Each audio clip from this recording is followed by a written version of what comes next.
Sprinkles of rain pelted me as I raced down the river road. I wheezed, trying to keep up with Claire. Every breath tasted like dust kicked up by her red Schwinn, even after she vanished around the curve up ahead. My chest tightened. I thought of my mom constantly nagging me to always carry my inhaler, even though it had been years since my last asthma attack. Around the bend, Claire swerved from one side of River Road to the other, not pedaling. Her bike's sprocket sang mechanically. "I'm waiting for you." "Hurry up," she shouted. I left behind my own cloud of dust as I sped up, and gravel crunched under my tires. Leaning over the handlebars, I balanced on the balls of my feet as I pedaled. I closed the gap between us enough to read the green and white button on her backpack as she tightened the straps. "Damn your own damn river," it said, small and ineffectual as it was. It was about as much as either of us could do to stop the hydroelectric dam from coming to our county. Claire glanced over her shoulder, her thin lips curling into a satisfied smirk before she raced ahead. Every school has at least one kid like Claire. Her clothes were all hand-me-downs, worn from the time she was big enough that they wouldn't slip off until they were either too tattered with holes to wear or she couldn't fit into them anymore.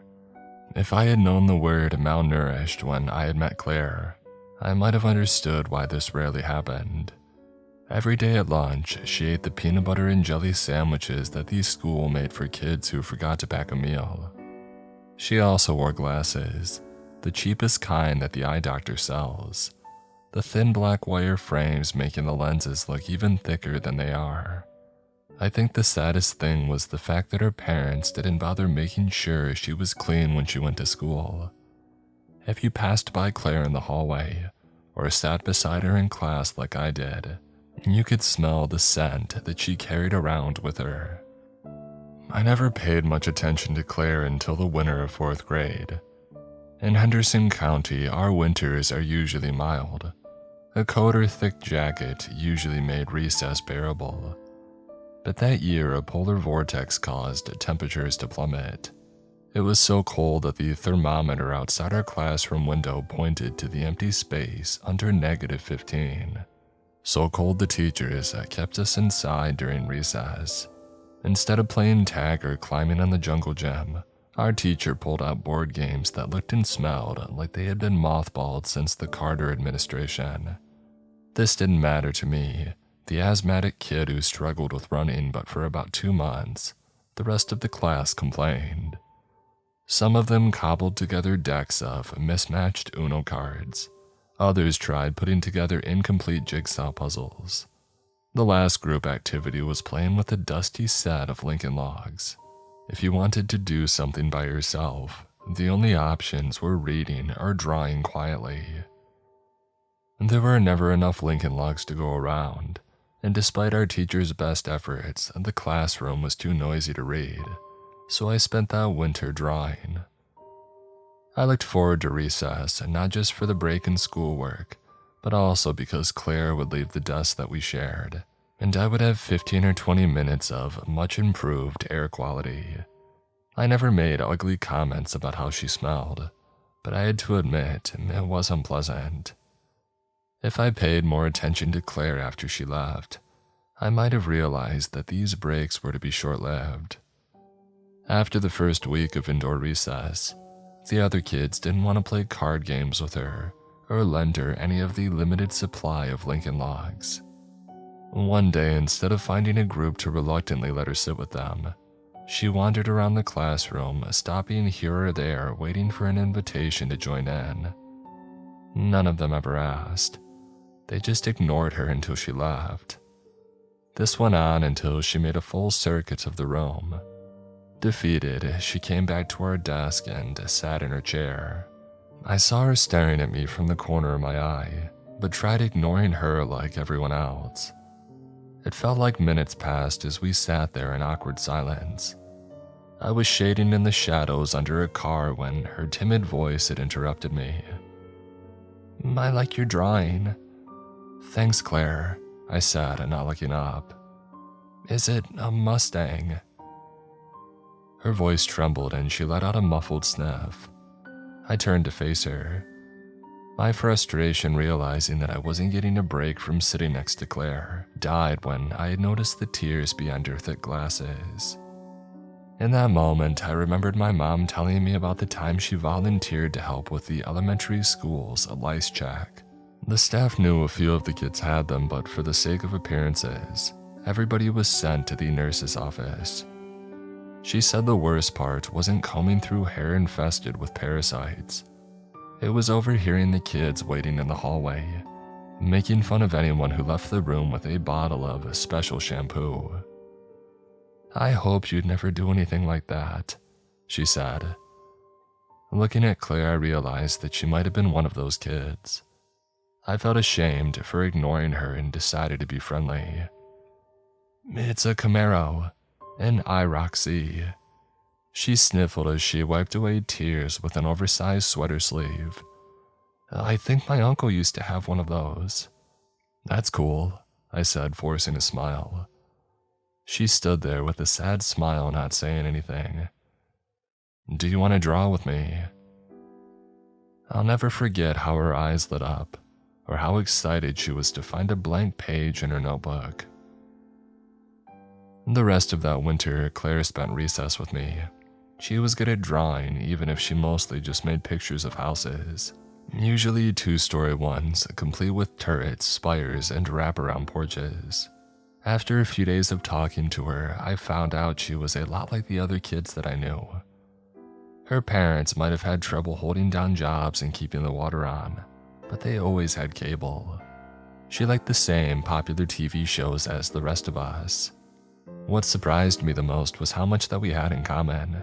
We both read the Goosebumps books, watched reruns of unsolved mysteries, and even shared an interest in history.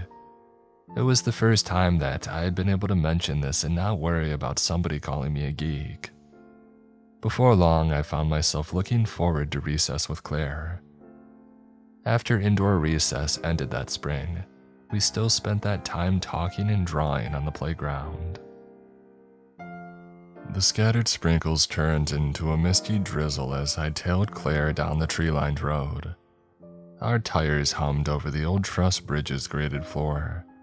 The river trickled below, clear enough that you could see its muddy bottom, speckled with various discarded junk. A bicycle, a busted TV, even an old battery charger, to name a few. On the other side, we shot past a sulfur yellow sign from the 50s, riddled with bullet holes but still legible. No swimming, danger of whirlpools. Old-timers at the hardware store talked about people who didn't realize these whirlpools weren't like the ones in a bathtub. There was often nothing on the surface to indicate the submerged vortex, ready to drown anyone caught in it until they've already been pulled under. We pedaled another quarter-mile or so and Claire skidded to a stop next to the crooked oak tree, her brakes stirring up fresh dust. I coasted to a stop next to her, panting and wondering if I needed my inhaler, but Claire was already off her bike. Ahem, she said, extending her backpack to me in one hand. I barely had one strap over my shoulder before she scrambled down the tree's exposed roots to the riverbed. I hopped after her on one foot, pulling on my dad's waders. I was surprised how fast she picked her way down the riverbank. All summer, she insisted that I go first and help her down. I felt a strange aversion to this, almost as strong as my fear of grabbing a snake lurking within the tangled mass of tree roots. I never felt a snake slither through my fingers, but I did feel knots in my stomach every time Claire lowered herself into my waiting arms. And in the split second, she lingered in front of me when I set her down, and when she took my hand on the climb up to the road. I got that feeling just thinking about her sometimes, even if she wasn't around. Low rumbles echoed through the river valley. I chased Claire across the massive granite slab, worn flat from centuries of flowing water. The unassuming rock spends half of the year underwater, but when the river's low, It's a local favorite for picnics and fishing. If you're not careful, you might trip over one of the numerous square holes hollowed out at careful intervals between the river and its eastern bank. Once used to support pilings for a grist mill, they provide the only archaeological evidence of Henderson County's earliest settlement. Claire splashed across the shallow river, strangled by drought to little more than an ankle-deep trickle. Mud covered her ankles and bare feet when she reached the sunken boat that we spent most of that summer excavating. We found it while researching our final project into 8th grade history. Mr. Stanford's history final was a presentation about local history. The material wasn't covered in the state's official curriculum. It was more of a test of our abilities to apply the research techniques to the real world. The final was worth enough points to drop your report card a full letter grade, just to keep everybody engaged. This didn't worry Claire or me. Since 5th grade, we had a running competition to see who could get the highest grade in history. We studied obsessively for every test, took copious notes, and even did the extra credit assignments. Before the final, we were tied at 108%. And since we worked together on all our group projects, the ongoing stalemate seemed likely to last indefinitely. Our partnership became the butt of several jokes. Even Mr. Stanford seemed to be in on it as he peered over his clipboard the last week of class. I want you and Claire to give us a presentation about the mill that used to be near the river during the pioneer days. His thick mustache twitched as he spoke. There aren't very many sources about this one, but find out as much as you can about what went on there. Claire turned in her desk to face me. Gone were the days of assigned seats from grade school, but we still sat next to each other in all the classes that we shared. Her gray eyes brimmed with excitement. It was the same look she got after we both finished reading the same book. She was kicking my butt in Battlefront 2 or when we talked about our favorite music. I couldn't help notice the clique of popular girls in the back row and their half-muffled laughter. After being friends with Claire for so long, I sometimes forgot about the stigma that she carried around with her. She still wore thick glasses but took somewhat regular showers now. I had been letting her sneak them at my house around the time she started coming home with me after school. Her clothes improved somewhat. Basketball shorts or sweatpants replaced the pants that didn't fit. The biggest difference was probably her height. She now stood almost as tall as me, but was still lanky from not getting enough to eat. Normally I wouldn't have cared what those girls thought, but it was hard to ignore their teasing eyes when I realized that they weren't just making fun of Claire. They were making fun of me too. The state history books in our school library had precious little to say about our town, let alone the forgotten mill. The most that we could find was a single paragraph in a moth-eaten book from the 1930s. It mentioned the grist mill in passing before going on in vague terms about the rapid and poorly understood decline of a nearby settlement. We were more intrigued by this later entry, but agreed it was something that we would have to follow up on after the assignment. "It'll be a good summer project for us," Claire said with a smile. One paragraph in a book that didn't even have an ISBN wasn't enough to write a report, so we ended up riding our bikes to the county museum after school, hoping to find more information. The retired man working inside seemed eager to help. He had a habit of drifting the conversation, but after numerous course corrections, we were able to tease out more details about the mill. According to him and an even older local history book he showed us, the grist mill also milled lumber during the off-season. They had stonemasons working in there too. The man beamed. They used to make whetstones, headstones, even building foundations from rocks quarried from the hills out there. A lot of them things ended up on flatboats launched from the ferry near Henderson's Tavern, bound for New Orleans. We thanked the man for his time and laughed. Even before visiting the museum, we planned on going to the site of the mill. Thanks to the old man's long-winded history lesson, we were running short on time before it got dark. Even that last week of school, it hadn't rained in almost a month, and the slabbed rock sat well above the water level. Like most people in town, we had been there before with our families on picnics, but this time we brought along a tape measure, a digital camera, and a folding shovel. Working methodically, we measured the space between each of the holes. Plotting them in our notebook revealed the mill was massive. Our excitement grew with each hole added to our map. By the time that we finished marking piling holes, the sun had almost sunk below the horizon, and the mill had become considerably more interesting. Claire even tried her hand at sketching what it might have looked like based on our research and a description from one of the books. The fireflies were coming out, and the streetlights would be on soon, but we decided to walk along the edge of the massive stone before leaving. Can you believe the size of that thing? It had to be the biggest building in the county.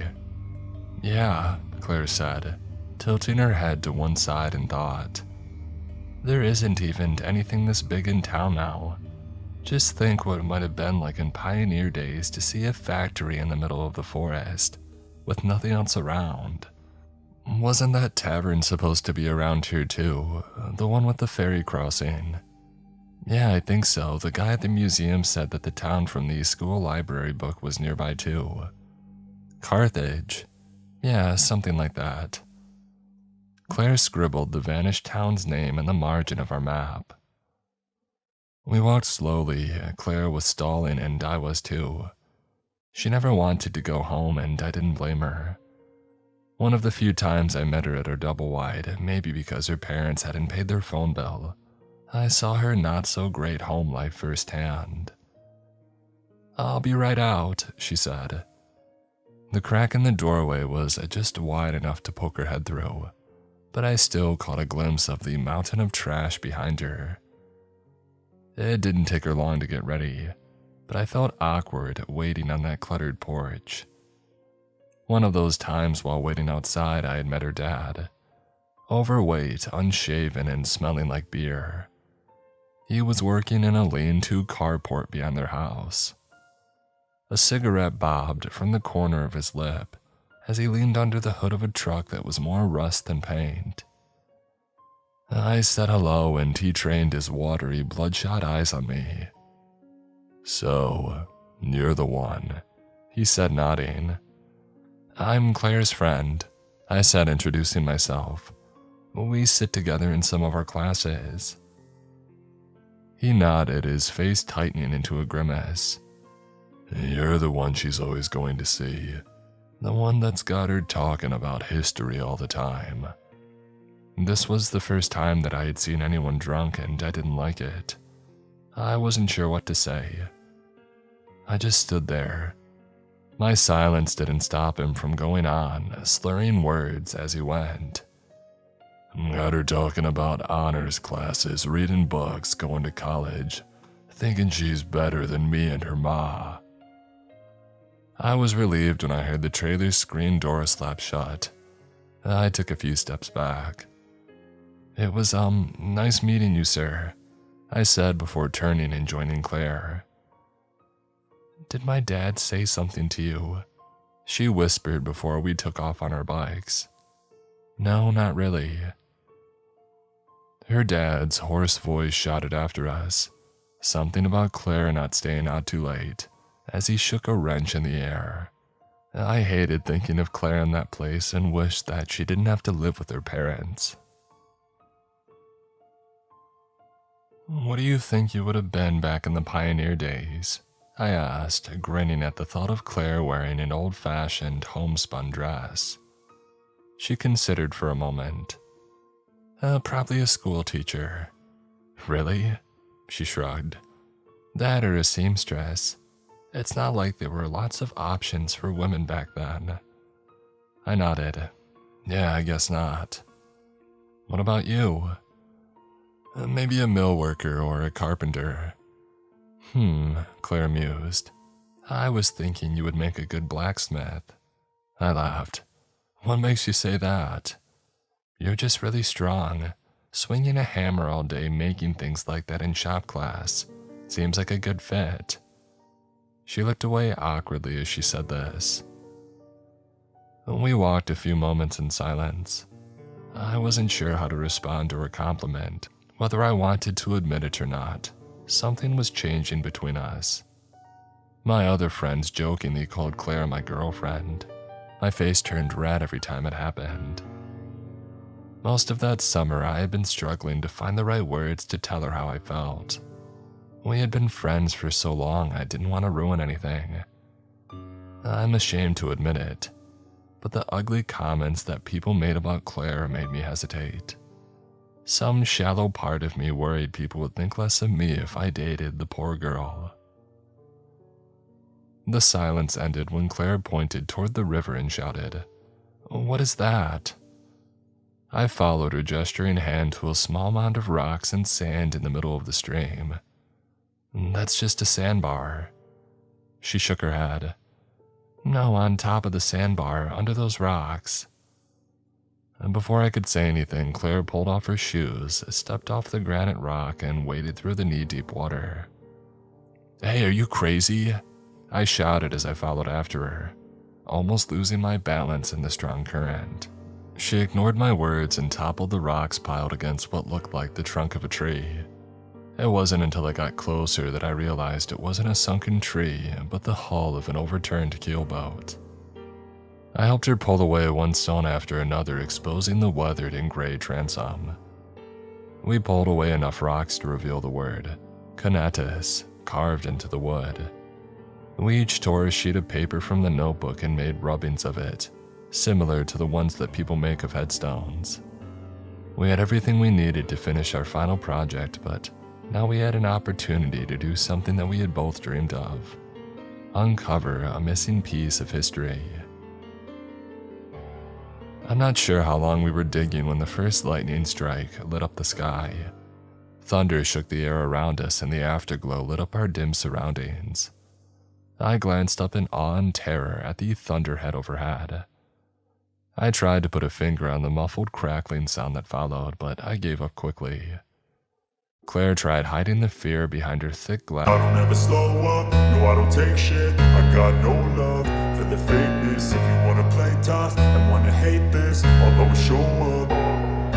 I don't ever slow up, no I don't take shit. I got no love for the fakeness. If you wanna play tough and wanna hate this, I'll always show up and make a statement. I don't ever slow up, no I don't take shit. I got no love for the fakeness. If you wanna play tough and wanna hate this, I'll always show up and make a statement. Everything I do so instinctive and so passionate. Every word I move so descriptive like an adjective. I got a vendetta against people who patented being negative when you should be getting after it.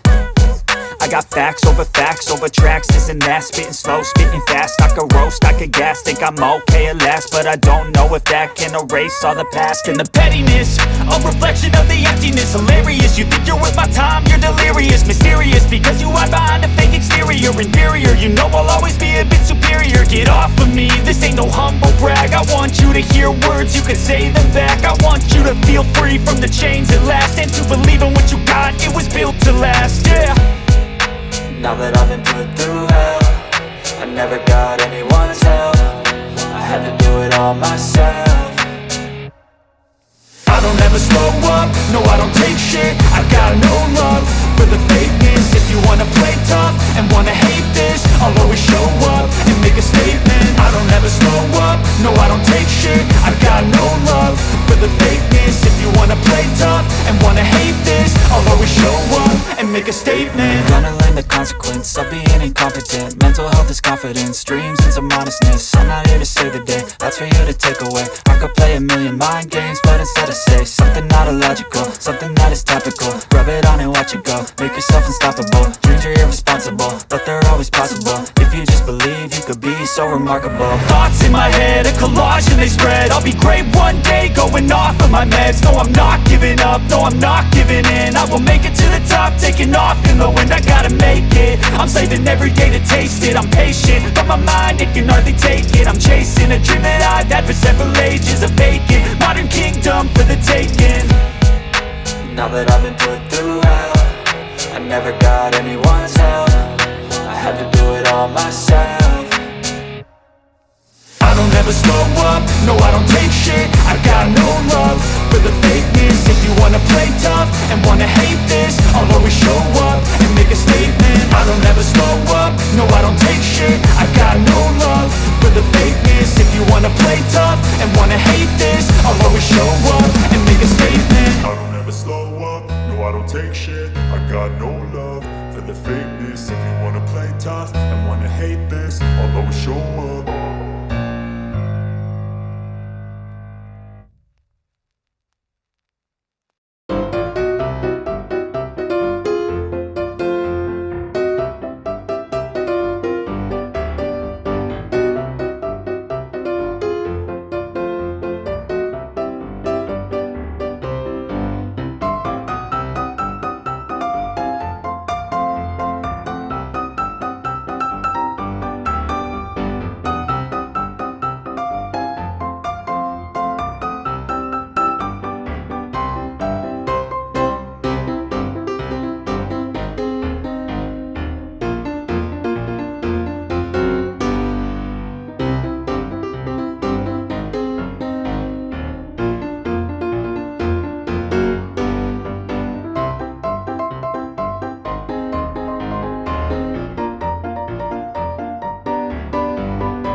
I closed the space between us to try comforting her.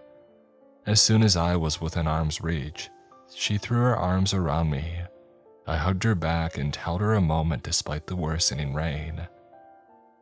"I need to tell you something," she sniffled. "What is it?" I felt her peering into the depths of my soul as she fixed her beautiful eyes on me. "It's important." She paused for a moment. "You're my best friend, you know that, right?" My inner voice begged me to just tell her how I felt, but instead I just nodded. "I know." She closed her eyes tight and took a deep breath. She trembled as she looked into my eyes before steadying herself and wrapping her warm lips around mine. The urge to disentangle myself from my awkward first kiss vanished almost as quickly as it came. Suddenly, nothing else mattered. Not storms, not school, not sunken boats or forgotten towns. Least of all what anybody thought about us. I kissed her back. A lot was left unsaid as she pulled back and looked into my eyes, but I knew she shared the same feelings that I had for her. I was going to tell her that it would be all right. We could go back to my house and figure everything out. She was going to be my girlfriend and we were going to make it work.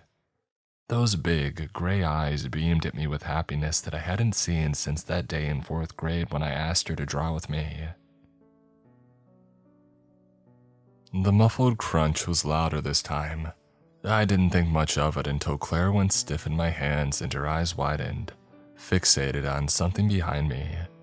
I looked over my shoulder at the broad, tall sycamore tree and immediately understood. Runoff from the cornfield washed clumps of dirt away from its roots, and the trunk crunched louder each time it bent under a fresh gust. "Hey, we gotta get out of here, that thing will crush us." Claire grabbed her shovel and stuffed it into the soaked backpack. I glanced upstream at the churning brown water and hesitated to pick my first step.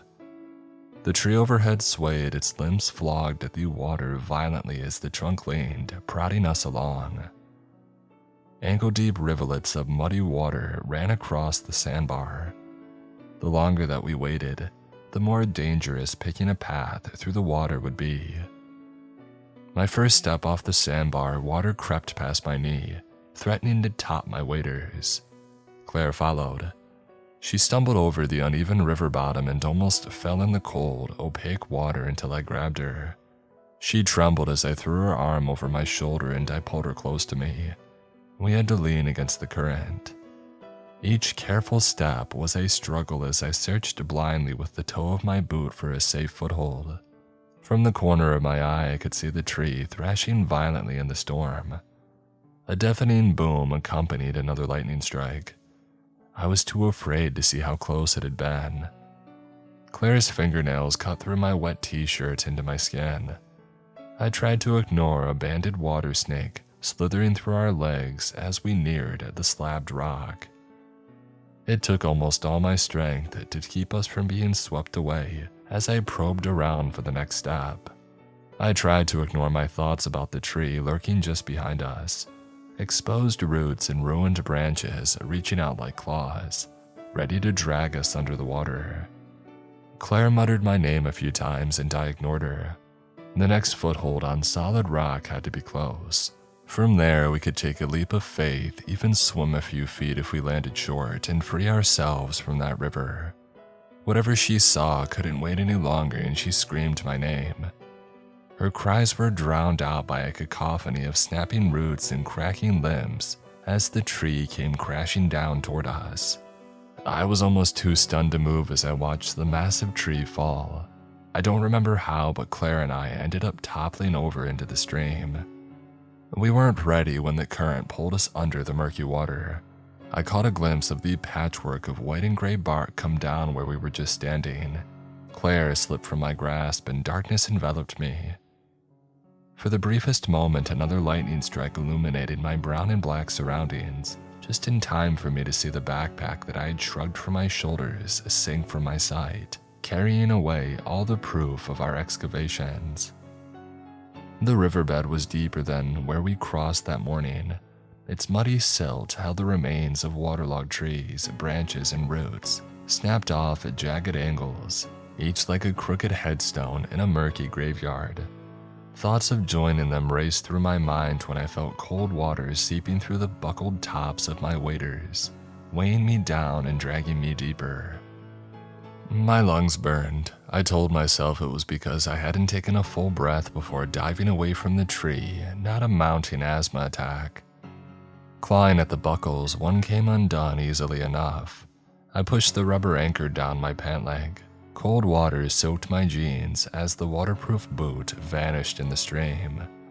I kicked as hard as I could toward the surface and choked down windswept waves, still struggling to undo the other boot. Even over the howling wind, I heard Claire screaming my name. I tried turning toward her voice to find her, but could barely keep above the surface with the waiter clamped onto my leg. I needed both hands to get it off. Claire was never a strong swimmer. She needed me. Mustering what bravery I could, I took a deep breath and closed my eyes. Cold water passed over my face as I sank once more toward the bottom.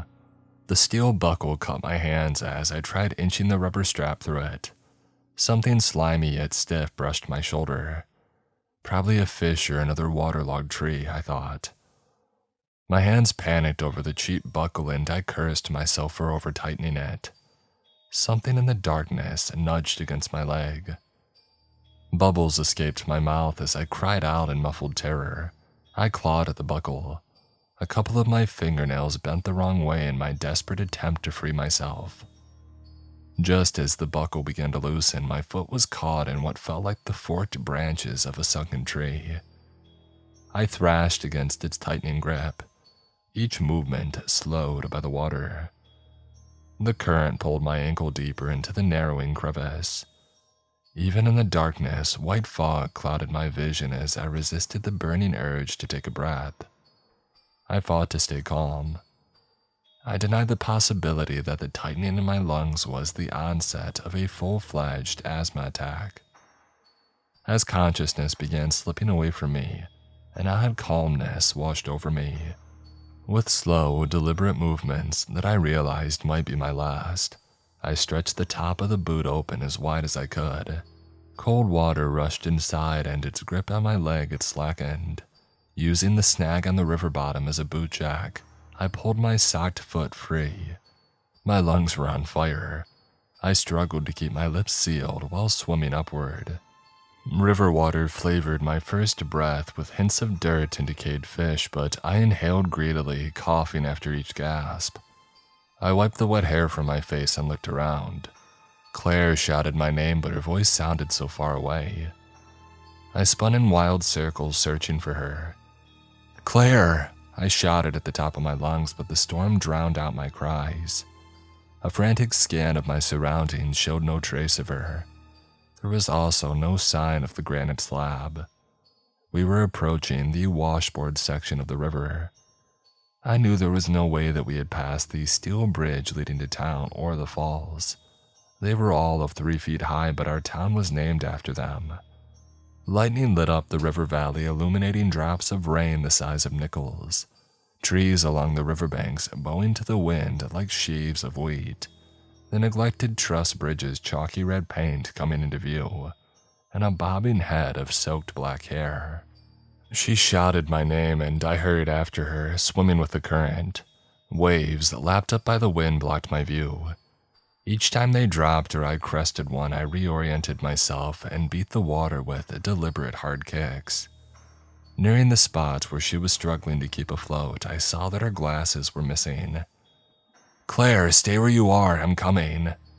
"Where are you?" Her voice came to me in a whimper. "I can't see you and I'm scared."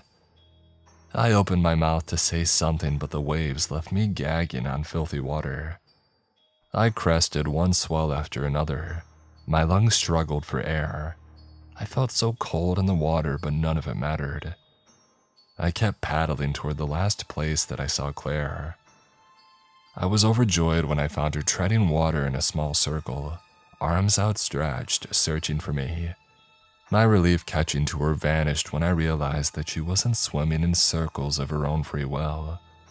She was trapped in the widening maw of a water vortex. I felt nauseous seeing the warnings of these sulfur yellow unfolding before me. Ignoring every instinct of self-preservation, I swam toward the thin, trying all the while to remember if the Boy Scouts ever taught me how to escape a whirlpool. This knowledge was forgotten if I ever learned it in the first place. The current pulled me and everything else floating on the surface downstream, except the whirlpool and the things trapped in it. They stayed more or less in one place. Paddling headfirst toward the watery spiral, I knew that I only had one chance to grab Claire before it was too late, and I was carried away by a current too strong to fight.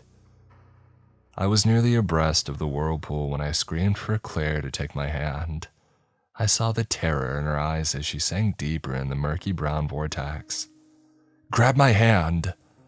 I thrust a hand over the edge into the deepening chasm of air. Claire wrapped her cold, slender fingers around my hand. I gripped her hand and tried with all my might to haul her over the edge of the whirlpool, but I was caught in the current. My soaked clothes dragged against the churning water, tugging me downstream while Claire in the vortex anchored me to that spot. I kicked and paddled to no avail. The whirlpool sucked Claire deeper into its depths, dragging me with her. I took a breath before I was pulled once more beneath the opaque waves.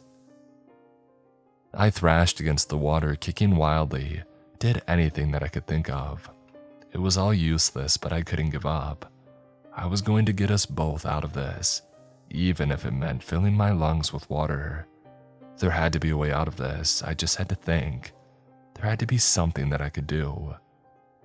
And that's when I felt Claire loosen her grip. An instant before her fingers slipped through mine, I realized what she was doing. I screamed for her to stop, but it was useless. The current ripped me from the spot. The muted rumble of thunder sounded overhead as a lightning strike illuminated the murky water. A silhouette was the last that I saw of Claire before she was swallowed by the river.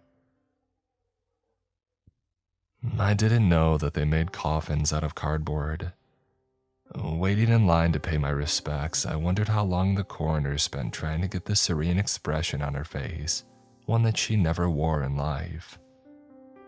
A surprising number of our classmates were there under the guise of paying their respects, but I suspected some were just there to gawk. I felt eyes on me as they stole glances. Some whispered. When it was my turn at the coffin, I looked down at Claire's pale body propped up on those lacy white pillows. My vision blurred with tears that I couldn't let myself shed.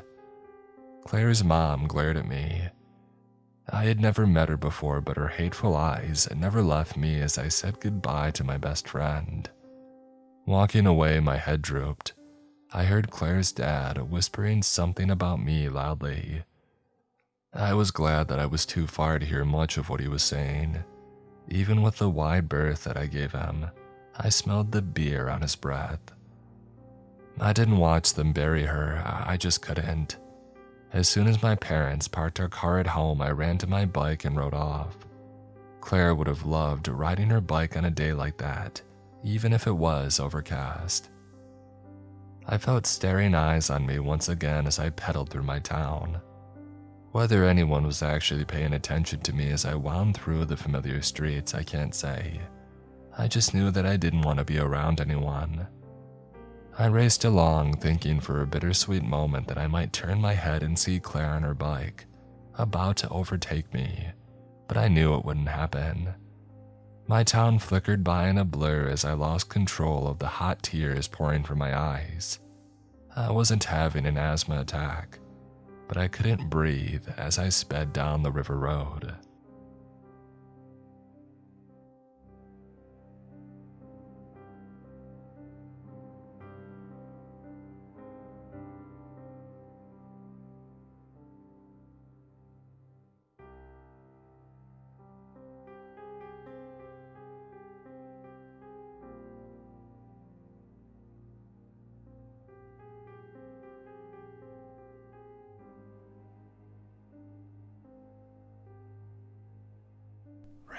Nelson Asada, Die Screaming, Meat Cashier, Talamagara, Deggy, Leon Knott, Jimmy Griffin, Miss Eldridge, Sleepy Shroomy, Takio Zarilla, Richard French, Mina Lynn Kidder, Mark Norman, Andrew Harrington, Swaggity Swoot, Omni Rubik, Sonic GMD, Lunas TV, Rolly, Wayward Son, Caleb Windsor, Never Enough, Russell and Flo, Stevie B7649, Ray Weingartner,